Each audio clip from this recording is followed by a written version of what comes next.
Welcome in everyone to CDubs Locks, the betting segment on the Shmokin Hot Takes podcast. I'm your host CDubs, and today the journey officially begins. The road to an undefeated betting season starts now. Today we'll be covering our 5 Week 1 plays for the NFL season. As a reminder, this is not financial advice, merely for entertainment purposes, though we are doing our best to win some money. Now, I will caveat that I am recording this on August 28th. I expect there to be line movement, probably injuries, or player news that does affect some of these plays. Unfortunately, there's not much I can really do about that. I'll be on vacation until the first Sunday of the season, and am unable to record an episode any sooner than today. So, this is what you get. Sorry, but we're going to make it work.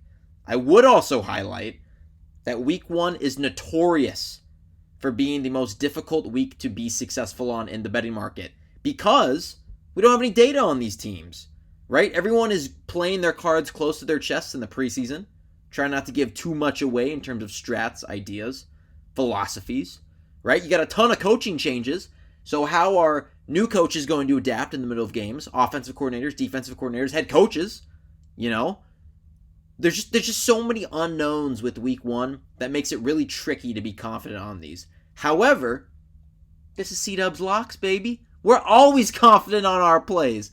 On that note, let's jump right in. Our first play of the 2024 NFL season. We're going to Brazil, where the Green Bay Packers take on the Philadelphia Eagles. The over-under is 48.5, and we are taking the under. Now, you got two offenses here that are projected to be prolific, and I'm fading the points. You're crazy, C-Dubs. Admittedly, I do tread the sanity line at times. However, I love this play. Why? Because this is an international game. Think back to last year, okay? We were on the under for all 5 international games. 3 of them were in London, 2 of them were in Germany. And guess what? It ended up being our most profitable play of the season. We went a perfect 5-0 in those games last year. So why not try our luck with the NFL's first ever game in Brazil going under? Now, I dove into this last year, but international games, they just don't have a good track record whatsoever of hitting the over. Even games with totals in the high 30s often fall well short of the mark. A lot of it has to do with traveling late in the week closer to that game time, right? So, your body's trying to go and adjust to the new time zone. You're in an unfamiliar territory. The practice fields could be different. All sorts of weird things that kind of factor into these plays. But, if you've ever traveled internationally yourself, you know that it does take about a week for your body to adjust to that new area, that new time zone, whatever. Look, neither of these teams are heading to Brazil early, okay? Most of the teams travel 2-3 days at most before the game time starts. So it's going to be a quick turnaround adjustment for these guys. And I think the time difference from the East Coast to Brazil, I think it's only 1 hour. I think Brazil's 4 hours ahead of us over here on the West Coast. But, I think we get a gross under in this one. I really do. You got, a brand new OC with the Eagles. I think 48.5, it's going to be a heck of a game. Don't get me wrong. But I think 48.5 is too much for my liking. So I'm going to take the under on this one. Now our second play of the week. Want to know what's not too much for my liking? The Cardinals and the Bills going over 48.5 points. If anything, this is too few points. This should be at 60. I'm kidding. It shouldn't be at 60, but it gets the point across. We're going on the over on this one, okay? I've talked about the Cardinals thoroughly on both of my preseason pick episodes. But to revisit, their defense is going to suck. Their preseason PFF rankings for defensive line and secondary are dead last. And their linebacker rankings, bottom third. Not great, Chief. Not great. But their offense is going to be strong with Kyler in his first full season back from his ACL tear, and their top pick from the NFL draft, wide receiver Marvin Harrison Jr., joining the fold. Now to the Bills. Their defense is in the same boat. This is a defense who lost both starting safeties, Jordan Poyer and Micah Hyde, a starting cornerback, Tre'Davious White, 2 starting linebackers, Tyrell Dodson and Matt Milano, who Milano's starting the season on IR, so he's going to miss at least the first 4 games of the season, and an edge rusher in Leonard Floyd. And guess what? They didn't really bring in any established veterans to come in and replace those guys either. So they're opting to go with, hey, let's take in some of the young guys that we've drafted and let's plug them in there. Let's see if they can develop into playmakers. And it might work. I'm not going to doubt that. But against a savvy quarterback like Kyler, especially before the new Call of Duty game drops, there's no double XP weekends in week 1 of the NFL season. He's going to be locked in. So to me, this seems like a recipe for giving up points. And the Bills' offense, right? You look at them and say, well, hey, they lost Gabe Davis. They lost Stephon Diggs. True. I'm not going to, they did lose them. But the Bills still project to be in the top half of the league in scoring. Last year at home, they averaged 28.5 points per game in their 9 games at home. And that's with 5 of those coming after they made the switch on offensive coordinator to Joe Brady, and they became more run-heavy in the second half of the year. So even if they don't have really true replacements for Gabe Davis or Stephon Diggs, they still had success when they weren't using those guys last year and scoring a lot of points. So I think a lot of times offenses in week 1, right? We just talked about the Packers and the Eagles game. They kind of stink it up in week 1. I think these defenses are going to be so bad that it doesn't matter how much the offenses try to stink it up. They're just going to have success no matter what they do. So I think we're in for some fireworks in Buffalo. Give me that over 48.5. Now our third pick of week 1. We're going to go to Los Angeles, where the Las Vegas Raiders are taking on the Los Angeles Chargers. With an over-under of 42.5 points, we are going to take the under. Now, Las Vegas last year ranked 30th overall in pace of play. We know their blueprint. It's to chew the clock, to take their time on offense, and to let the defense carry them to victory. The offense, in my opinion, it's really anemic. Okay, you look at it, you got Gardner Minshew, who just won the starting quarterback job over AOC. Yay, the crowd goes mild. They still have Devontae Adams. He's older, he's 32. Still Tay-Tay, though. You got Jacoby Myers at wide receiver. Okay. And you got Zamir White as their starting running back. He had a good 4-game stretch at the end of last season, but he hasn't really sold me as an RB yet. I'm not all in on Zamir White. I don't think he's going to be, turned to Bo Jackson suddenly.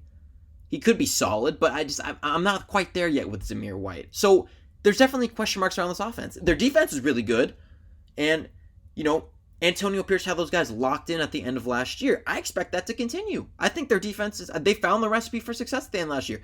Do not forget, I mentioned this a couple episodes ago, do not forget, they went into Arrowhead last year on Christmas and they beat the Chiefs. And they beat the Chiefs with AOC throwing for under 70 passing yards. Yes, 70 passing yards. Unreal stat right there. But bottom line is they won a gross game and the total didn't even go over 30 points. So you got a recipe for success. Now for the Chargers, new regime comes over. You know what they're going to do. You know what they want to accomplish. They want a strong running game. They want a defensive scheme that's meant to suffocate the offense. They're going to blitz. They're going to put pressure on the quarterback. They're going to have tight coverage on the back end. They're set up to, weirdly enough, I think they're going to kind of play like the Raiders did. And they bring in the new offensive coordinator, Greg Roman. Greg Roman's been the offensive coordinator for 3 different teams in the NFL going back to the year 2012.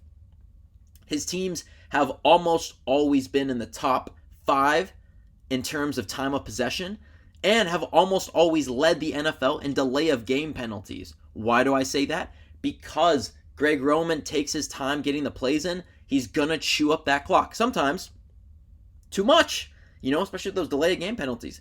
It can go too much and be absurd sometimes.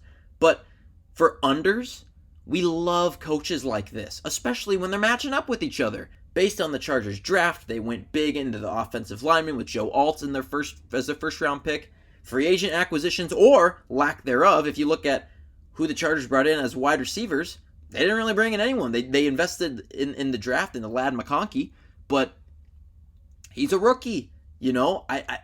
How much of an impact is he going to have? Like he doesn't profile like the Marvin Harrisons, the Malik Neighbors, those guys.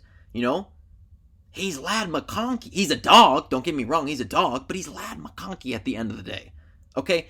They're telling us what they want to do. We want to play slow. We want to control the clock. We want to make the game shorter by limiting the amount of possessions that our opponents can have. Both teams have the same game plan. They want to do the exact same thing. It's a recipe for an under in this week 1 divisional matchup. It's at 42.5. We're slamming the under.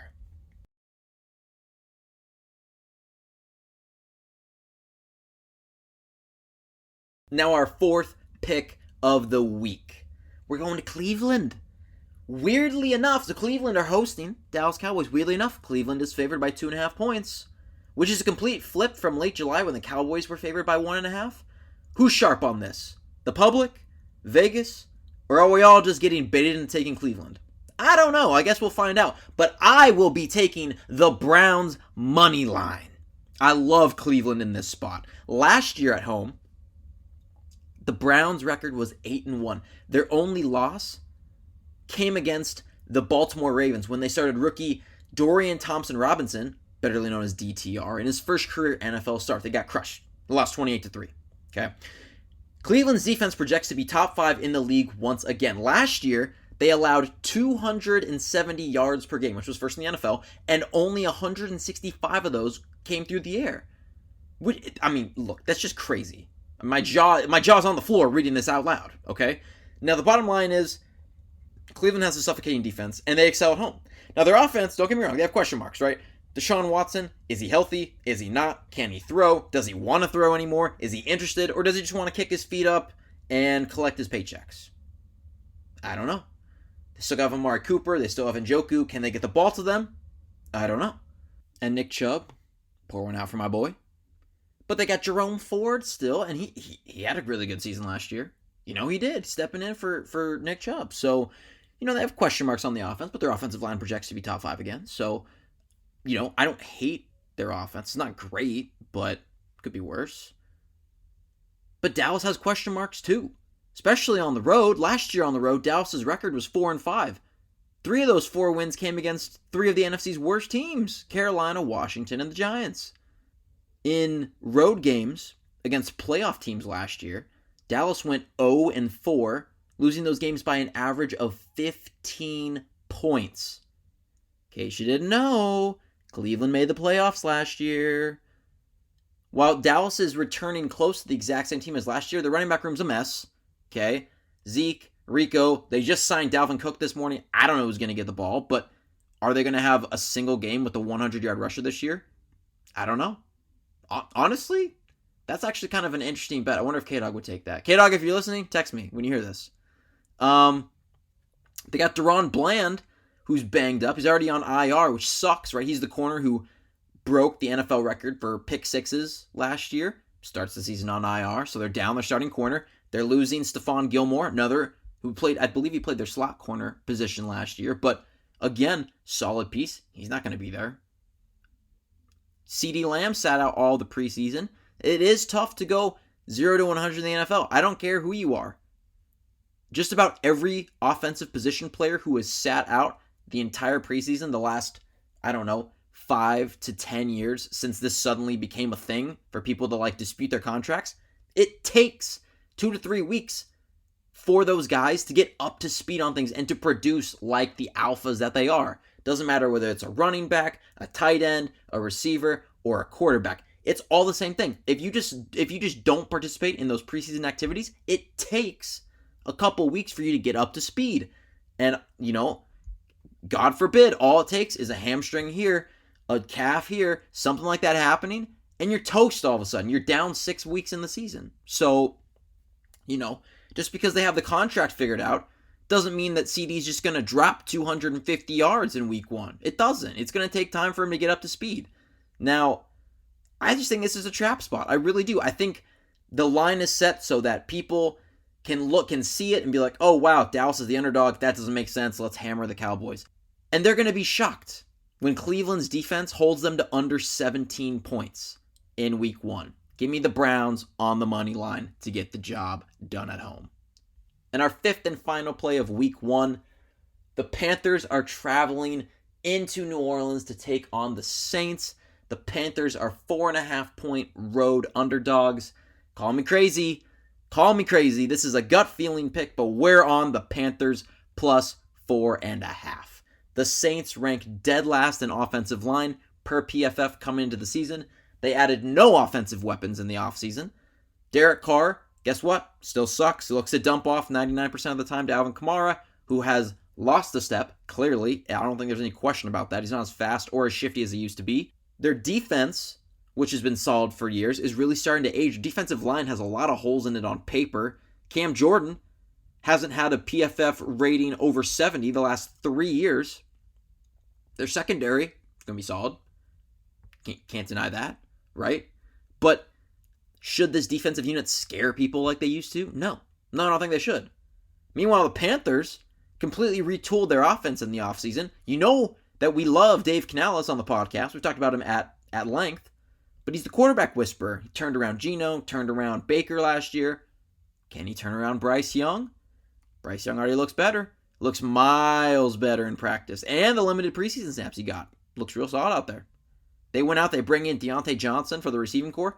Is he a big body alpha? No. But can he get open? Yeah. He's certainly better than the corpse of Adam Thielen, which they're still running out there. They drafted Xavier Legette so like they're putting pieces around Bryce Young. Are they, all pro guys that are going to come out and make a big impact starting from day one? Maybe not. But they're making additions compared to last year. They added offensive linemen, 3 of them in free agency. I have question marks about Carolina's defense, but am I willing to take a shot on them? Of course. Especially giving me the points. Like, I think this team can... I don't know if they're going to win the game outright. They could. Wouldn't be surprised if they managed to shock the Saints. But 4.5 points, like, yeah, I'll take that all day long. Like, just don't lose by more than a field goal and we're good, So I'll take Carolina plus 4.5. Call me crazy. Give it to me all day long. And how could I end this without saying, screw Taysom Hill? That covers my favorite Week 1 plays of the NFL season. Please remember to like and follow the Shmokin Hot Takes podcast on Spotify and follow us on our social medias. As always, this is CDubs, and I'll see ya on our next episode.